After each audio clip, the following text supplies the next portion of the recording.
French President Emmanuel Macron's tour to Africa this week touched on various issues, including economic, political, bilateral relations, and COVID-19. The visit was historic, with Macron acknowledging France's role in the genocide in Rwanda and promising to support South Africa's call for a vaccine waiver in order to have Africa manufacture its own COVID-19 vaccine. Is this France's way of realigning its relations with Africa?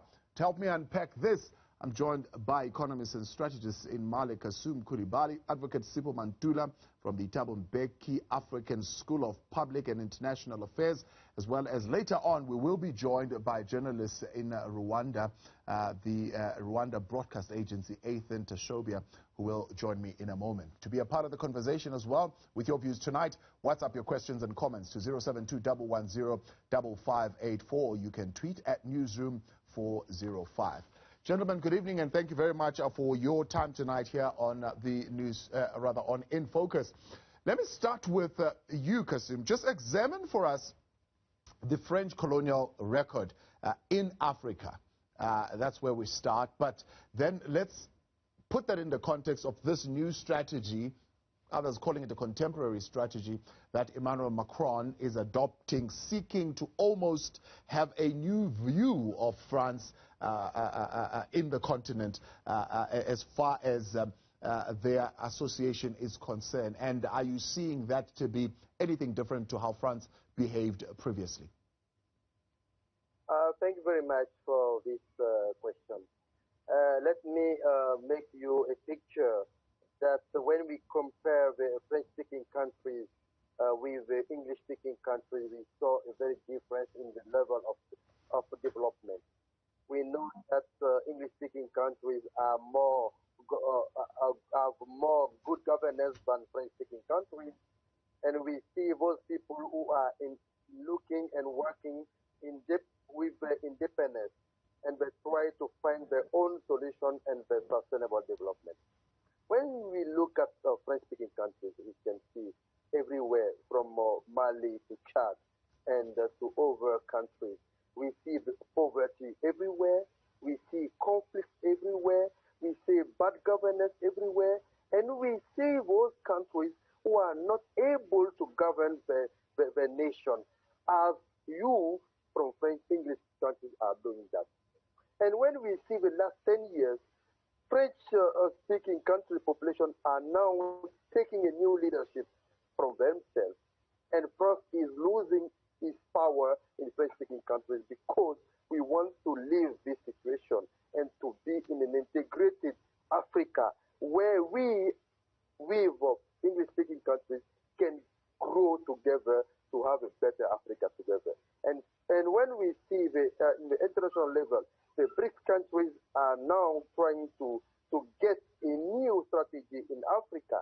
And France is like trying to fight and to see where they can find new partners in Africa, essentially going to English-speaking countries like South Africa with the recent visit of Emmanuel Macron to South Africa. And I can say that now we in French-speaking countries want to live, in the new colonization of France, and we want to join our friends with other English-speaking countries in Africa to overcome these challenges. Thank you very much. All right, I'll come back to you, Kasum, in a moment, but let me bring you in here, Advocate Mantula. I mean, we are, of course, looking at a different relationship if you're talking France's relationship with French-speaking countries, but there is also some sense that France wants to carve a relationship with non-French-speaking countries, including South Africa. How is this seeking to reset the view that we have of France and its past on the continent, but also is it effect in erasing that French colonial record?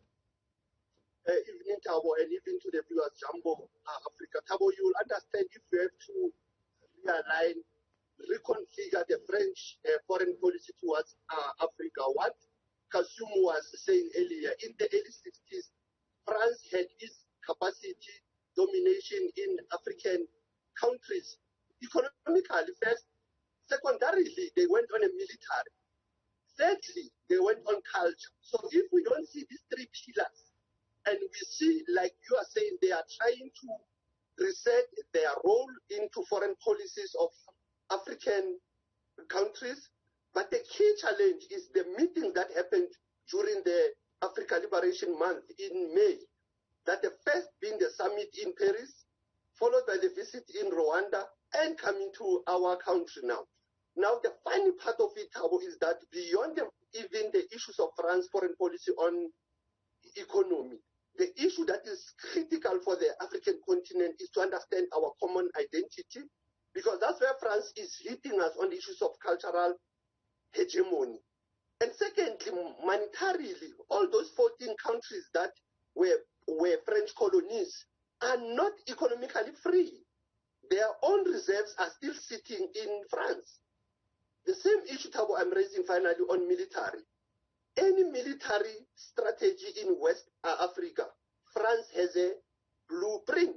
And that is very questionable, because they can create even the remnants and the armed groups within those groups of military to can revolt against their own leaders. And that's what we are seeing from Mali now. And that's what we are seeing from Chad.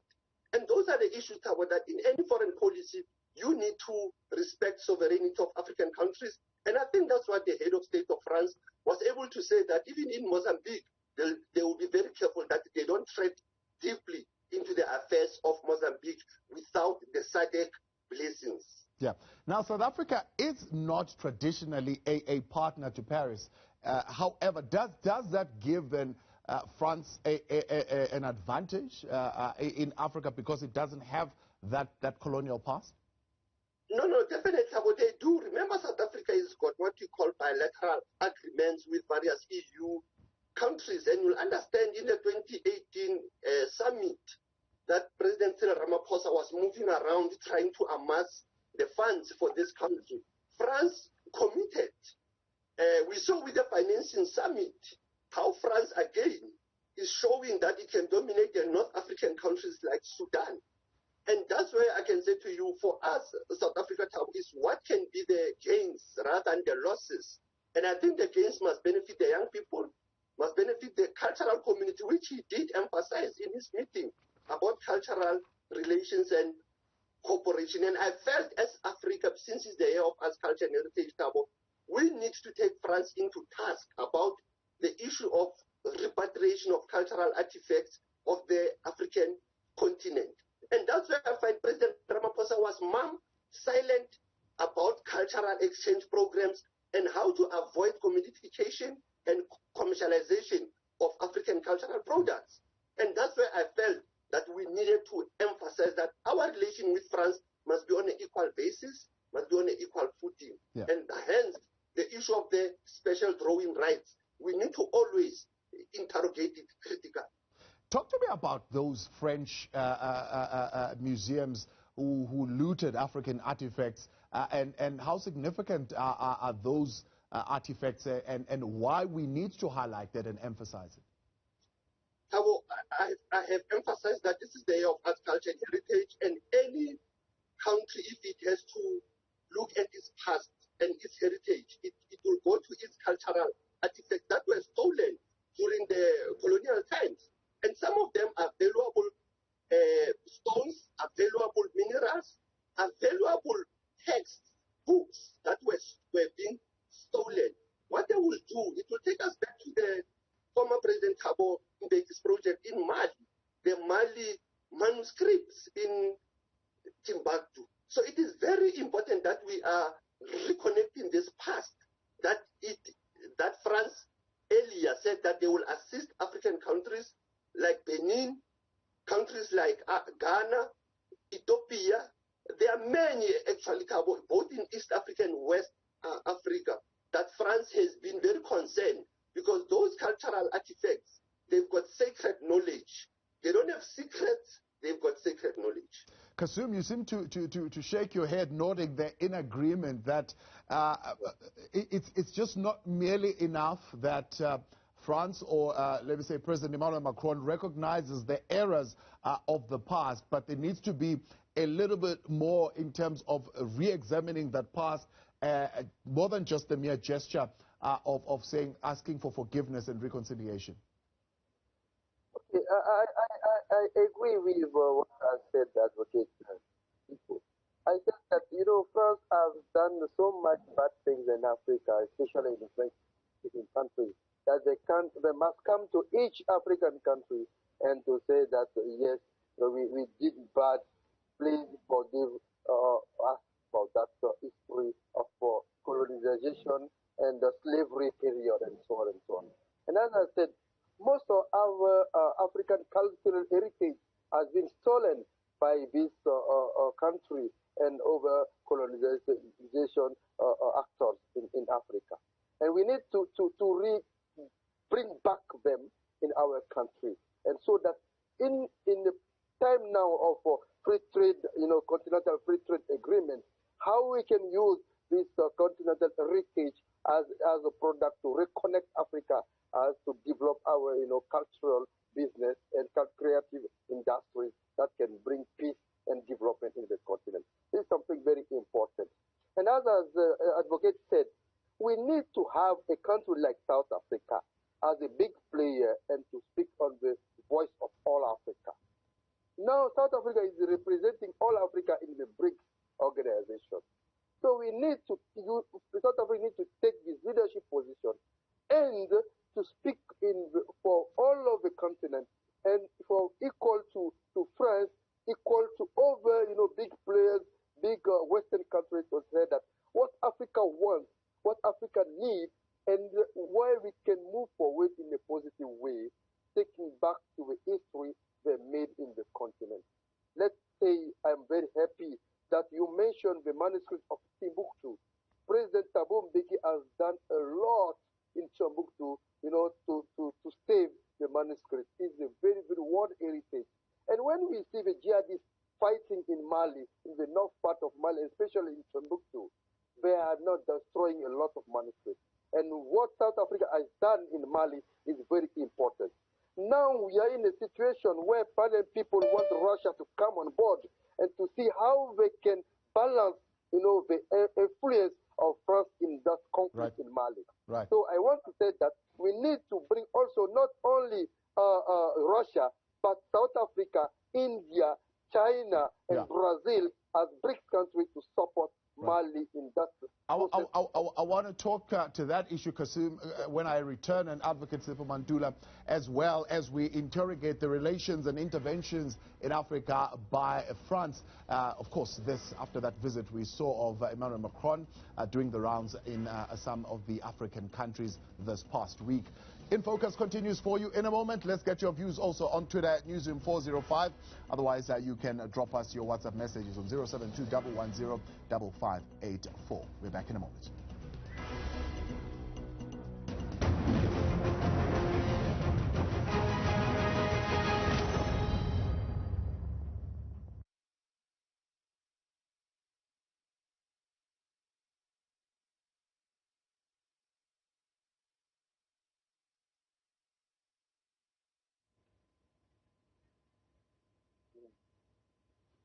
Ethan, you there? Okay. Hello, Ethan? No, listen, a moment. Is this fine? Okay, let's do this.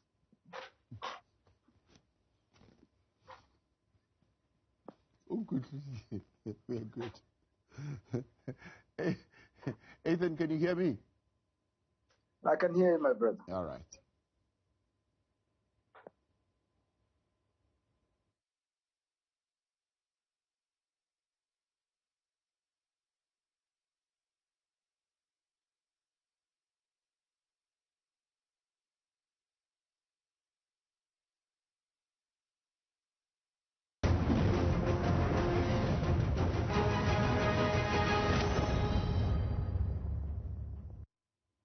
In Focus continues now with an examination of relations and interventions in Africa by France. This as the President of France, Emmanuel Macron, visited some countries here on the continent. Helping me to unpack that, I'm joined by economists and strategists in Mali, Kasum Koulibaly, Advocate Sipho Mantula, and he is from the Thabo Mbeki African School of Public and International Affairs. We are now joined by journalist at Rwanda Broadcast Agency, Ethan Tashobia. Ethan, it's also good to have you with us tonight.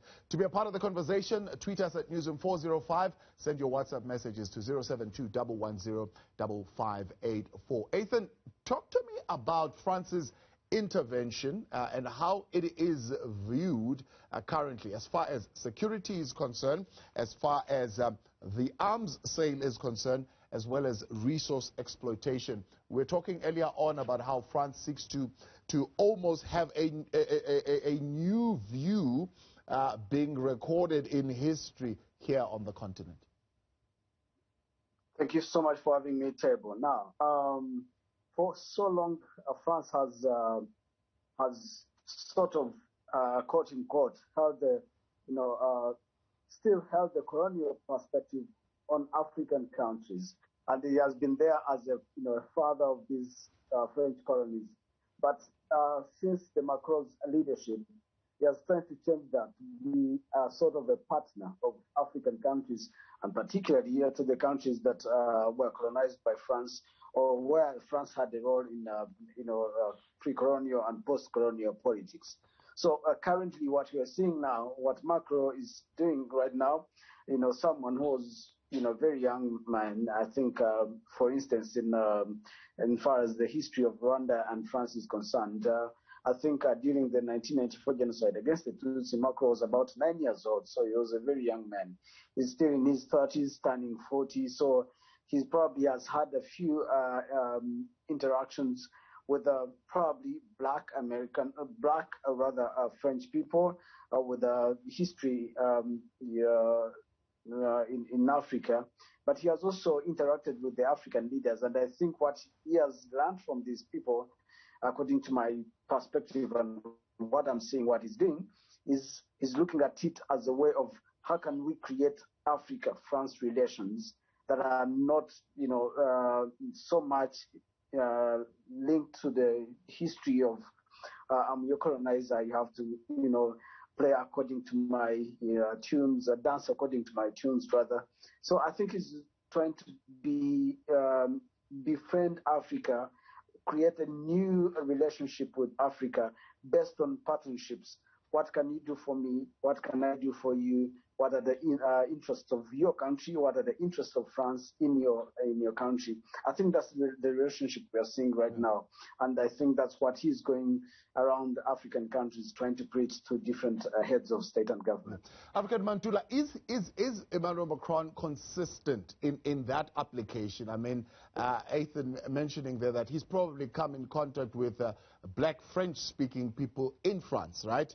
Is he dealing with that colonial past in his own country, in France, and is he consistent in that dealing, and how France, for example, deal with migrants in their own country?